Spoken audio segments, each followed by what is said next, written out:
एक गांव में एक लड़की रहती थी जिसका नाम मीरा था। मीरा बेहद बुद्धिमान और ईश्वर में आस्था रखने वाली थी, लेकिन उसके जीवन में एक समस्या थी। वह अपने हर काम में विफल हो जाती थी।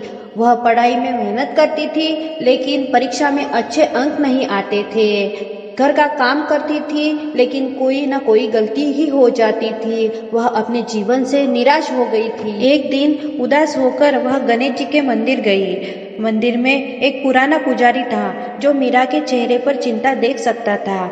उसने मीरा से पूछा, बेटी, तुम्हारे चेहरे पर इतनी उदासी क्यों है?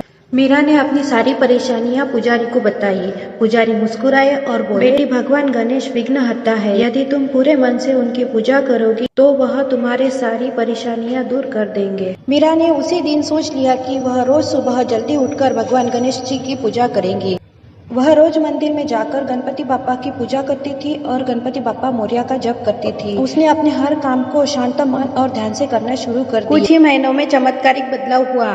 उसकी पढ़ाई में सुधार होने लगा। वह जो भी काम करती थी उसमें वह सफल हो जाती थी। लोग उसकी मेहनत और धैर्य की प्रशंसा करने लगे। एक दिन गांव में गणेश जी का उत्सव मनाया जा रहा था। मीरा ने अपनी मेहनत से सुंदर मूर्ति बनाई और उसने गणेश जी के लिए गीत गाए। गांव के सभी लोग उसकी प्रशंसा करने लगे। तभी मीरा को महसूस हुआ कि यह सब गणेश जी का आशीर्वाद और उसकी मेहनत का परिणाम है। इस कहानी का संदेश यह है कि भगवान गणेश तो विघ्नहर्ता है ही, लेकिन उसी के साथ वह हमें सिखाते हैं कि कठिन परिश्रम और धैर्य से हम जीवन में सभी सफलता हासिल कर सकते हैं और सभी विघ्नों को दूर कर सकते हैं। बोलो गणेश जी महाराज की जय। गणपति बाप्पा मोरया।